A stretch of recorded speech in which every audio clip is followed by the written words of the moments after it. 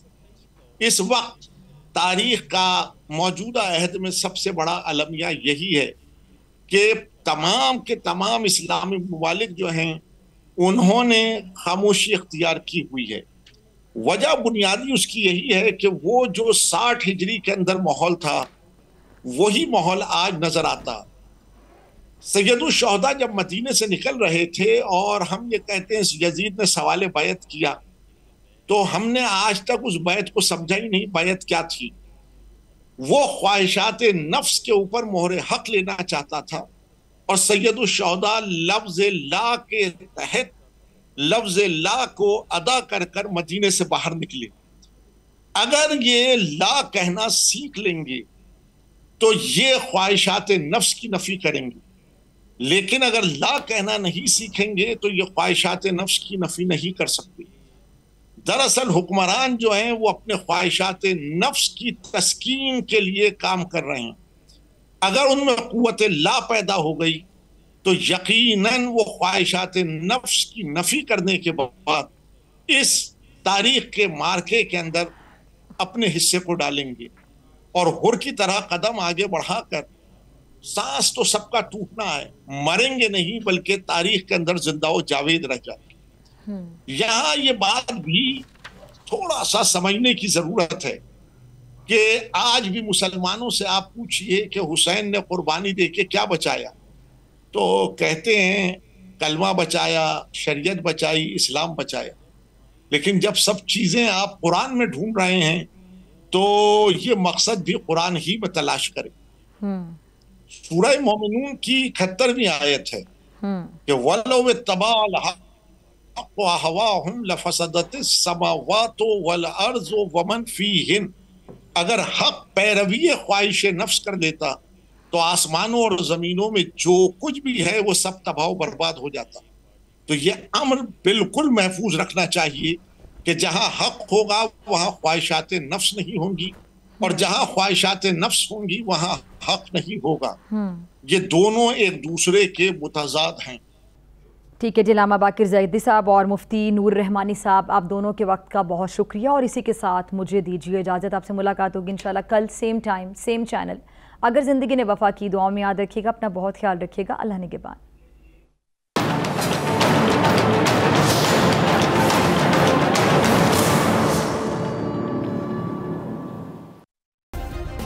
Subscribe کریں اور بیل دبائیں تاکہ کوئی خبر رہ نہ جائے۔